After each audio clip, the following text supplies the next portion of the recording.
नमस्कार मित्रों, तो स्वागत है अमरा आज नवा विडियोनी अंदर। तो दोस्तों आज આપણે વાત કરવાની છે તમાકુની ખેતીવાડી વિશે। તો દોસ્તો ફાઇનલ આપણે તમને હું બતાવવાનો છું જે કે અમારા ખેતરની અંદર જે તમાકુ છે એ તો તમે જોઈ શકો છો મિત્રો કે ચારે બાજુનું આપણું જે તમાકુનું વાવેતર છે એ તમે સારી રીતે જુઓ કે અમે કઈ રીતે વાવેતર કર્યું છે અને કેવી રીતે આપણે તમાકુનું ઉત્પાદન લઈએ છીએ। તો દોસ્તો આની અંદર હવે કયું કયું ખાતર વાપરીએ છીએ અને કેવી રીતે તમાકુની ખેતી કરીએ છીએ એ વિશે આજે આપણે ચર્ચા કરવાની છે। તો દોસ્તો બધાનું હાર્દિક સ્વાગત છે આજના અમારા નવા વિડીયોની અંદર। અને ફાઇનલ દોસ્તો આજે આપણે વાત કરવાની છે તમાકુની ખેતીવાડી વિશે। એટલે કે જે મારા એક ફ્રેન્ડ એવા કે એટલે કે વિક્રમભાઈના ખેતરની અંદર આજે આપણે આવ્યા છીએ અને એમની મુલાકાત લેવાની છે કે વિક્રમભાઈ તમે કઈ રીતે તમાકુની ખેતી કરો છો અને કેવી રીતે તમાકુની ખેતી કરો છો અને કયું કયું ખાતર તમે તમાકુની અંદર વાપરો છો અને તમને તમાકુની અંદર કેટલો ફાયદો મળે છે એ વિશે આપણે વાત કરવાની છે દોસ્તો। તો દોસ્તો હું તમને પહેલાં કે એમના ખેતરની અંદર તમાકુનો કેટલો વિકાસ છે અને તમાકુ કેવી છે એ હું તમને બતાવું છું।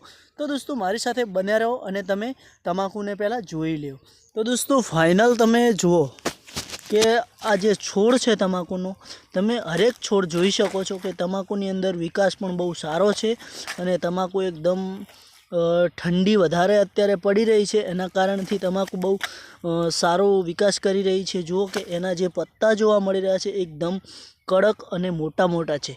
તો દોસ્તો ફાઇનલ તમે જોયું કે આ છે અમારી તમાકુ અને એની અંદર આજે આપણે આવી ગયા છીએ। તો ફાઇનલ આપણે વિક્રમભાઈ જોડે વાત કરવાની છે કે આ જે તમાકુ છે એની અંદર તમે કયું ખાતર સ્ટાર્ટિંગમાં પહેલું ઉપયોગ કરો છો અને કયા ખાતરથી તમે તમાકુનો સારો ઉત્પાદન મળે છે।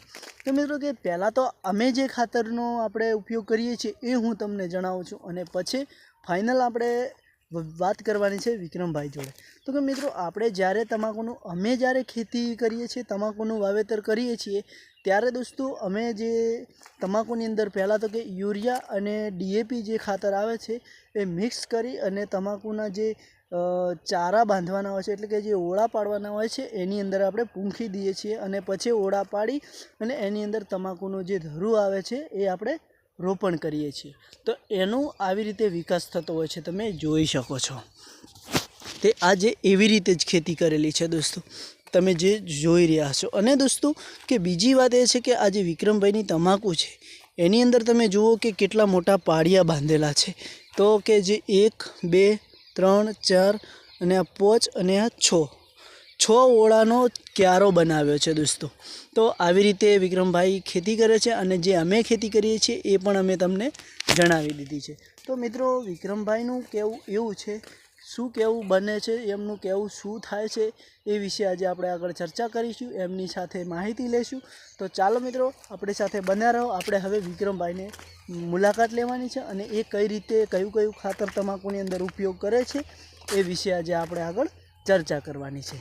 તો મિત્રો આ બાજુ પણ તમને જોવા મળતું હશે કે જુઓ આ બાજુ જે ખેતર છે એમાં પણ તમાકુનું વાવેતર જ કરેલું છે અને એની અંદર એકદમ ઓળા પલાળેલા છે એટલે કે પાણી હમણાં જ વાળેલું છે કલાક 2 કલાક પહેલાં। તો મિત્રો આજે આપણે વિક્રમભાઈની મુલાકાત લઈશું, અમારી સાથે બન્યા રહો। તો ચાલો હવે જઈશું આપણે વિક્રમભાઈ પાસે।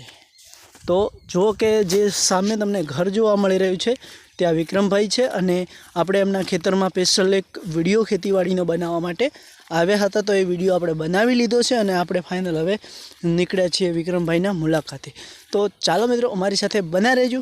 અને દોસ્તો બીજી વાત એ છે કે તમે કેવી રીતે ખેતી કરો છો, કઈ રીતે તમાકુનું ઉત્પાદન લ્યો છો એ મને જણાવવાનું ના ભૂલતા।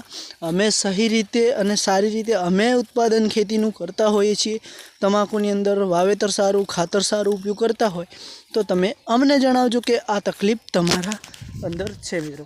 તો ચાલો મિત્રો ફાઇનલ આપણે વિક્રમભાઈ પાસે પહોંચી ગયા છીએ અને એમની મુલાકાત લઈશું। તો અમારી સાથે બન્યા રહેજો।